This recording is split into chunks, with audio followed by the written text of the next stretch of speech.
Assalomu alaykum. JavaScript Interview playlistimizga yangi darsiga xush kelibsiz. Bugungi darsimizda JavaScriptdagi eng ko'p chalkashadigan tushunchalardan biri null va undefined o'rtasidagi farq haqida gaplashamiz. Ko'pchilik bu ikkisini bir xil deb o'ylaydi, lekin JavaScriptda ular turli ma'noga ega. Intervyularda esa null va undefined farqi nima degan savol juda ko'p beriladi. Demak, biz undefined nimaligini tushunib olishimiz kerak. Birinchi navbatda undefined nima? Undefined bu qiymat berilmagan holatni bildiradi. Ya'ni JavaScriptda o'zgaruvchi yaratilgan, lekin unga hech qanday qiymat berilmagan bo'lsa, uning qiymati avtomatik ravishda undefined bo'ladi. Demak, buni kod orqali yozib, yanada yaxshiroq tushunishga harakat qilamiz. Misol uchun, let bizda natijamiz undefined. Endi buni biz funksiya yozib ham tekshirib olamiz. Demak,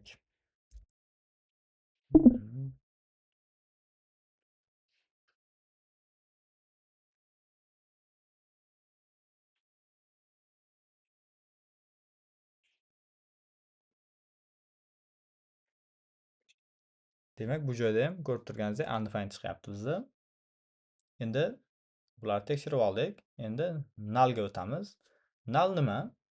Null bu bo'sh qiymatni anglatadi, lekin asosiy farq shundaki, null JavaScript tomonidan avtomatik berilmaydi. Ya'ni undefined ko'rib turganingizdek avtomatik berilyapti, lekin null JavaScript tomonidan avtomatik berilmaydi. Uni dasturchining o'zi belgilaydi. Misol uchun, biz buni kommentga olib qo'yamiz va endi nullni tekshiramiz. Username bizda mana shunday xuddi shunaqa bo'ladi.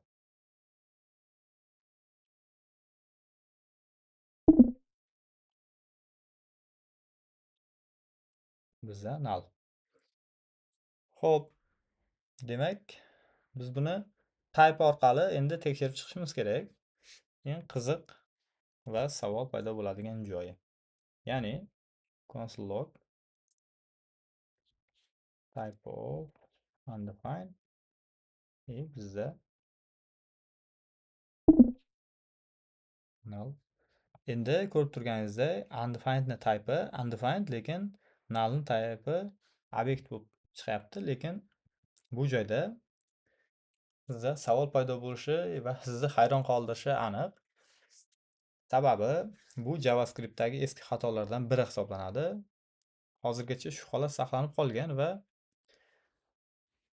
bu nimagadir o'zgartirilmagan.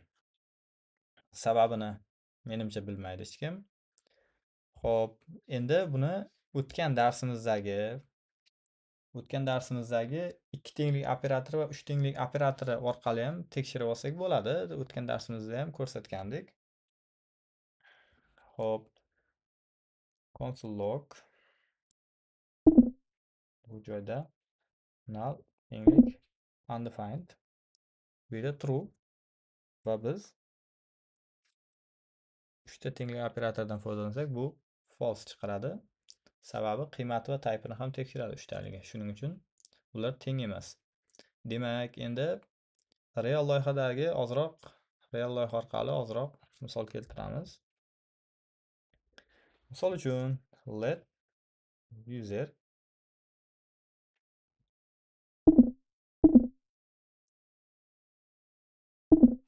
demak bu yerga undefined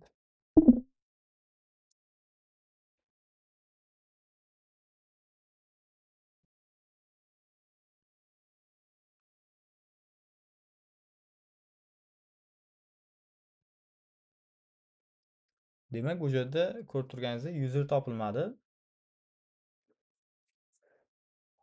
Null esa endi agar biz bu joyga null qo'yadigan bo'lsak, kodni o'zgartiramiz.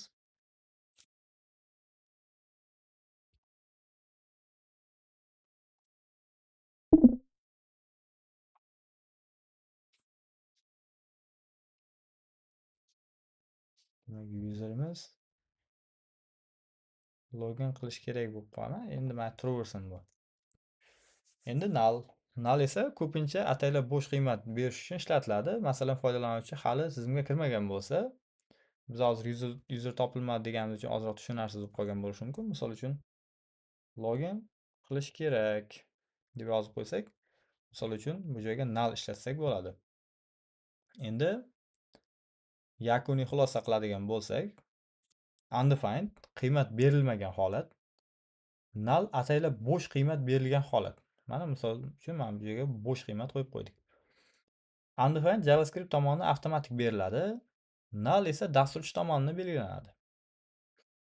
Xuddi shunday bu darsimizni yakunlaymiz. Keyingi darsda ko'rishguncha xayr sog' bo'ling.